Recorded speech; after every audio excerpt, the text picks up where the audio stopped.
when we put the film, so we make some gap like this, because it's like when you put it like this, so when it go inside, so it will not curve heavily. For example, if we do like this, there's no gap, and sometimes when we put it there, and the problem what we see is that sometimes so this time it's lucky, but sometimes it will get some curve like this area. And to avoid this problem, the simple thing is like instead of we put the film side by side with this one, we just move it a little bit.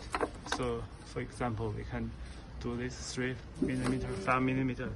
The machine will still do the job because the film is longer enough. Even you put 3 millimeter, 5 millimeter in between here, so it's still working. And you can see now the film is totally flat.